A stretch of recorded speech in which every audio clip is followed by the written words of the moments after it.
And we recorded the distance and height of a basketball when shooting a free throw.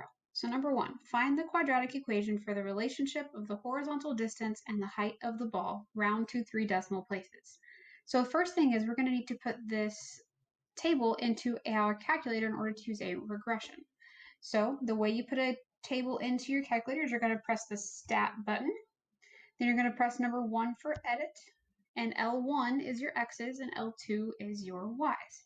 So you're going to type in all of your x's, 0, 2, 6, 9, 12, 13, and 15.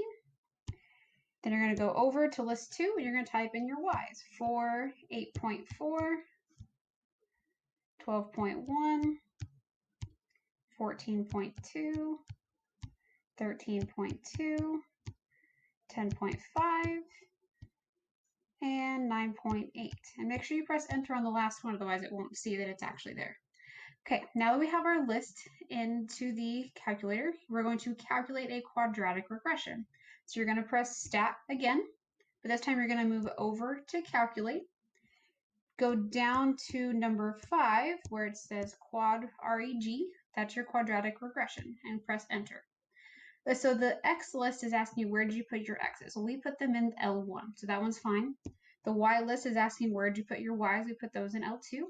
And then we're just going to go down to calculate, leave the other 2 blank. And so here's the quadratic regression. So we have to write our equation out. So there's a lot of decimals here. We don't have to write every single decimal here. So we can kind of round. Then it says round to 3 decimal places. So we have y equals, it should be ax squared. So this a here is going to go next to x squared. So we have negative 0.11, and that 7 rounds to an 8, x squared. Then we have plus b is in front of x, so 2.112x, and then c is by itself, so 4.215. And that is the equation that best fits this table.